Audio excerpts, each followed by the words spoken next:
बारकमो पिता, पुत्र र पवित्र आत्मा एक साँचो परमेश्वरको नाउँमा। परमेश्वरले आशिष दिनका लागि विश्वासयोग्य सेवकहरू खोज्दै हुनुहुन्छ। दोस्रो इतिहास 16:9ले भन्छ, जसका हृदय उहाँप्रति भक्त छन् तिनीहरूलाई सहायता दिन सारा पृथ्वीभरि नै परमप्रभुको दृष्टि रहिरहन्छ। आज विश्वासयोग्य सेवकहरू भेट्टाउन धेरै गाह्रो छ। बाइबलले हितोपदेश 20:6मा भन्छ, धेरै मानिसहरू आफूमा अचूक प्रेम भएको दाबी गर्छन्, तर विश्वसनीय मानिस कहाँ पाउन सकिएला। धेरै मानिसहरू कुरा धेरै गर्छन्, तर तिनीहरू परमेश्वरमा विश्वास गर्दैनन्। बरु तिनीहरू आफ्नो धन सम्पत्तिमा भरोसा गर्छन्। तिनीहरू भन्छन्, म परमेश्वरमा विश्वास गर्छु, तर जब रुपियाँ पैसा स्वास्थ्य वा जागिरको कुरा आउँछ तब तिनीहरूले उहाँमा विश्वास गर्दैनन्। भजन 53को 2देखि 3 पदले यसो भन्छ, परमेश्वर स्वर्गबाट मानिसका सन्तानलाई हेर्नुहुन्छ, यो जान्नलाई कि समझदार हुने र परमेश्वरलाई खोज्ने कोही छ। सब मानिसहरू भड्के गएका छन्, तिनीहरू सबै एकसाथ भ्रष्ट भएका छन्, कसैले असल गर्दैन, असल गर्ने एकजना पनि छैन। आशिष र विजय प्राप्त गर्न विश्वासयोग्य हुनु प्रमुख कुरा हो। पहिलो यूहन्ना 5:4देखि 5ले भन्छ, किनकि परमेश्वरबाट जन्मेको हरेकले संसारमाथि विजय प्राप्त गर्छ र संसारलाई जित्ने विजय हाम्रो विश्वास हो। संसारमाथि विजय प्राप्त गर्ने को हो? त्यही हो जसले येशू ख्रीष्ट परमेश्वरका पुत्र हुनुहुन्छ भनी विश्वास गर्छ। बाइबलले हितोपदेश 28:20मा भन्छ, विश्वसनीय मानिसले बेसरी आशिष पाउनेछ। परमेश्वरले हाम्रो जीवनमा धेरै आशिष दिन चाहनुहुन्छ, तर ती आशिषहरू पाउन हामी उहाँमा विश्वासयोग्य हुन सिक्नुपर्छ। आजको धर्मशास्त्र वाचनका खण्डहरू पहिलो राजा 8:22देखि 30, भजन 42, पहिलो कोरिन्थी 1:21देखि 29 र सन्त लुका 16:9देखि 18बाट लिएको छ। यी सबै खण्डले परमेश्वरले विश्वासयोग्य सेवकहरू खोज्दै हुनुहुन्छ भनी बताएका छन्।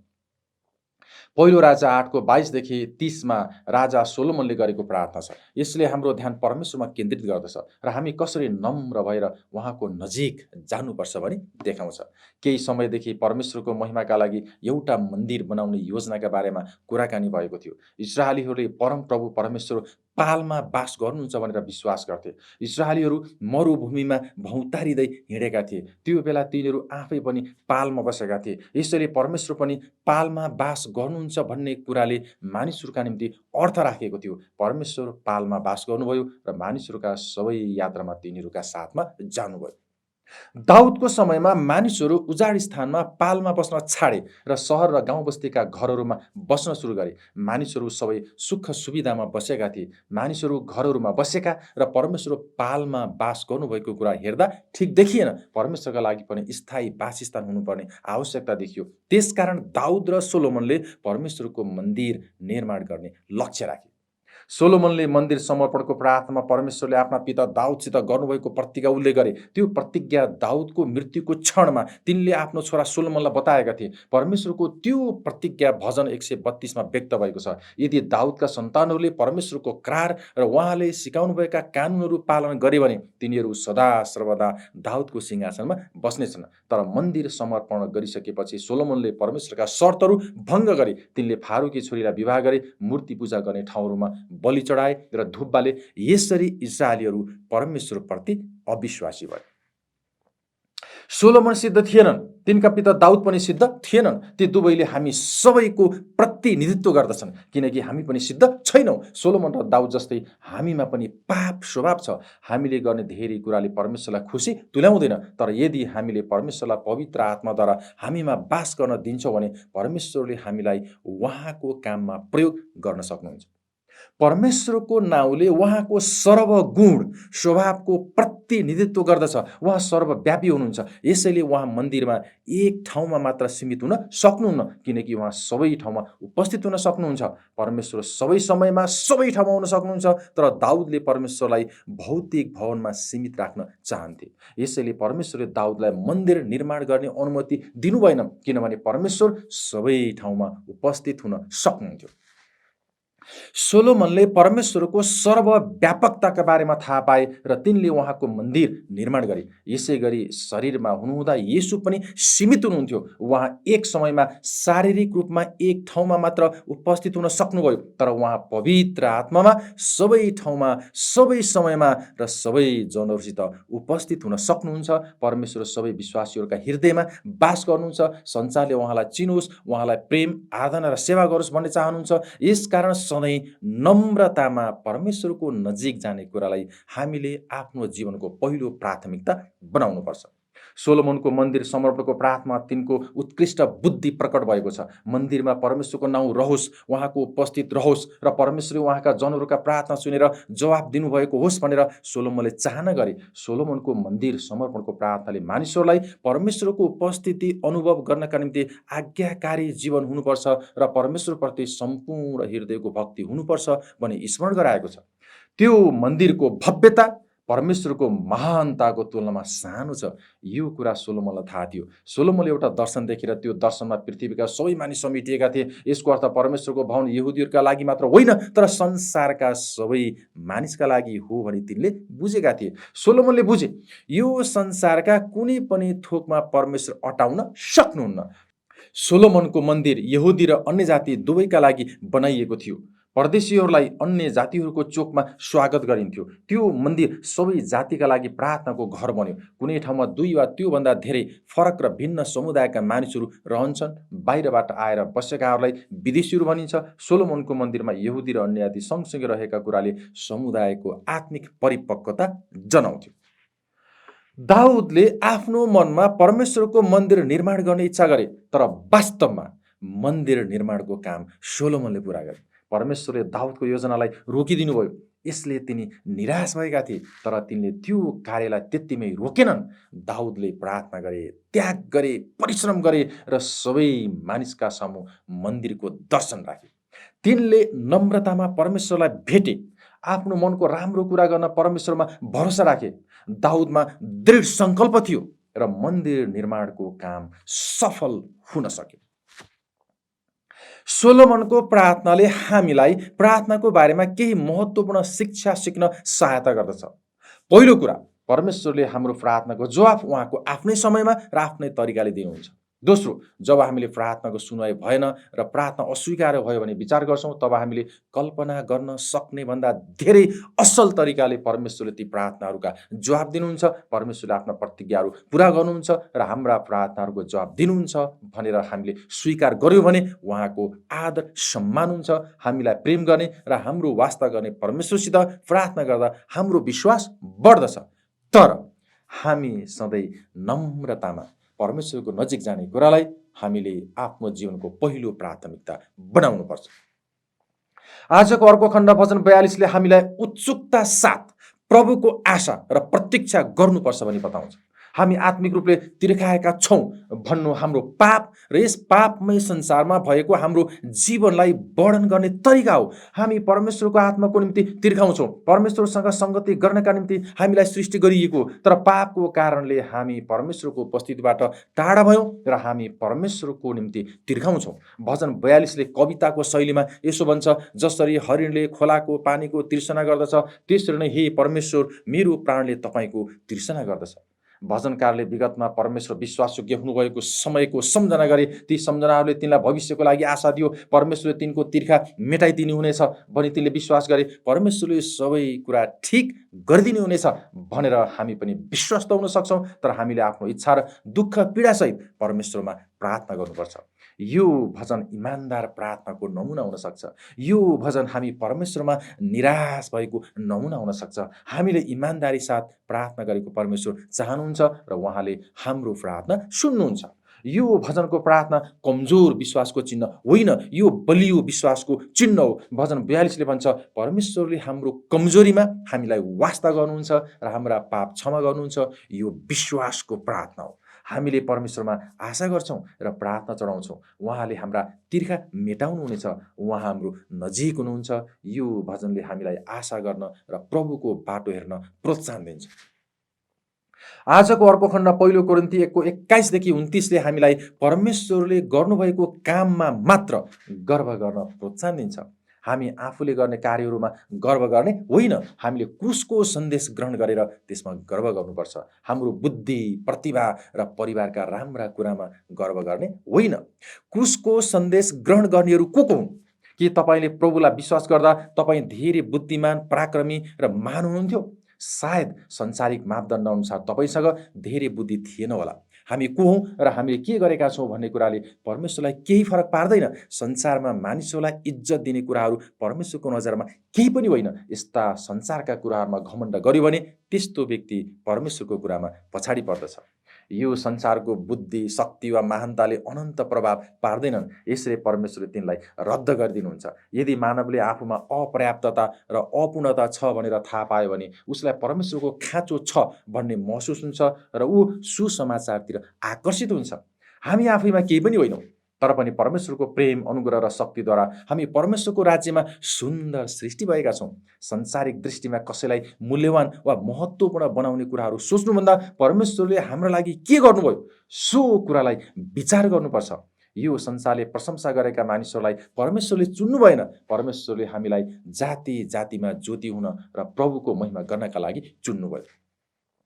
पहिलो कोरिन्थी 1:27-29 लेखेको छ, बुद्धिमानीहरूलाई शर्ममा पार्न परमेश्वरले संसारका मूर्ख कुराहरूलाई छान्नुभयो, शक्तिशालीलाई शर्ममा पार्नलाई परमेश्वरले संसारका निर्बल कुराहरूलाई छान्नुभयो, परमेश्वरले संसारका नीच र तुच्छ ठहरिएका कुराहरूलाई चुन्नुभयो, यहाँसम्म कि नगन्य कुराहरूलाई पनि चुन्नुभयो, यस हेतुले कि जुन कुरा छन् ती व्यर्थ ठहरिउन्, कुनै प्राणीले परमेश्वरको सामुन्ने अहङ्कार नगरोस्। परमेश्वरको उद्देश्य बुद्धिमान र बलियाहरू भनेर घमण्ड र अहङ्कार गर्नेहरूलाई शर्ममा पार्नु थियो। यो संसारले विद्रोह गर्छ, घमण्ड र अहङ्कार गर्छ, यसकारण त्यसका सबै बाहनाहरूलाई अर्थहीन र व्यर्थ तुल्याउन परमेश्वरलाई मनपर्छ। यदि यो संसारका घमण्डीहरूले आफ्नो बुद्धिको प्रदर्शन गरे भने परमेश्वरले साधारण जनहरूलाई चुन्नुहुन्छ। बलियाहरूले आफ्नो शक्ति देखाए भने परमेश्वरले कमजोरहरूलाई चुन्नुहुन्छ। आफूलाई केही हुँ भन्नेहरूले अरूलाई आफ्नो महत्त्व दर्शाउँछन्। यसैले परमेश्वरले हुँदै नभएको कुराबाट धेरै कुरा गरेर तिनीहरूलाई शून्य अवस्थामा पुर्याउनुहुन्छ। परमेश्वरले यसो किन गर्नुभयो त? उहाँले यसो गर्नुको उद्देश्य के हो त? यो संसारको कुनै पनि मानिसले परमेश्वरको उपस्थितिमा घमण्ड नगरोस् भनेर उहाँले यसो गर्नुभयो। परमेश्वरले मानिसको घमण्डलाई धुलो पिठो पार्नुहुन्छ। कोरिन्थीहरूले तिनीहरूले कसलाई पछ्याइरहेका छन् भन्ने कुरामा गर्व गरे, तर ख्रीष्टको कारणले नै हामीसँग सबै कुरा छन्। परमेश्वरको बुद्धि र परमेश्वरको शक्तिको कारणले हामी ख्रीष्टमा छौँ। उहाँले हामीलाई बुद्धि, धार्मिकता, पवित्रता र छुटकारा दिनुहुन्छ। येशूले यी कुराहरू हामी कहाँ ल्याउनु भयो। येशू परमेश्वरको योजनाको प्रकटीकरण हुनुहुन्छ। उहाँले अनन्त परिवर्तन ल्याउनुहुन्छ। मानिसहरूले परमेश्वरसँग गहिरो सम्बन्ध राख्न सक्छन्। हामी आफ्नै बुद्धिमा जिउँदैनौँ वा खडा हुँदैनौँ, तर येशूद्वारा दिनुभएको परमेश्वरको बुद्धिमा जिउँछौँ र खडा हुन्छौँ। यशाया 55 अनुसार हामीसँग परमेश्वरको बुद्धि छ। हामी येशूद्वारा परमेश्वरको अघि धर्मी ठहरिएका छौँ। ख्रीष्टमा हामी पवित्र भएका छौँ र परमेश्वरको राज्यमा सेवाको लागि अलग गरिएका छौँ। परमेश्वरले हामीलाई व्यवस्थाको श्रापबाट ख्रीष्टद्वारा हाम्रा पापहरूका मोल तिरेर छुटकारा दिनुभयो। अनि हामी कसरी आफ्नै काममा गर्व गर्न सक्छौँ? हाम्रो बुद्धि र शक्तिले यी कुनै पनि कुरा हासिल गर्न सक्दैन। यदि हामी संसारले गर्व गर्ने कुराहरूमा घमण्ड गर्छौँ भने हामीले गलत कुराहरूमा गर्व गरेका हुन्छौँ। कुनै पनि जीवित प्राणीले परमेश्वरको अगाडि घमण्ड नगरोस् भनेर हामीले मूल्यवान ठानेका हरेक कुरालाई उहाँले कमजोर बनाइदिनु भयो। येशू नै हाम्रो बुद्धि, धार्मिकता, पवित्रता र मुक्ति हुनुहुन्छ। हाम्रो महिमा र आनन्द प्रभुमा मात्र हुन्छ। प्रेरित सन्त पावलले यिर्मया 9:23-24 वचन उद्धृत गर्दै आफ्नो कुरालाई पुष्टि गरे। यिर्मयाका वचनहरू सुन्नुहोस्।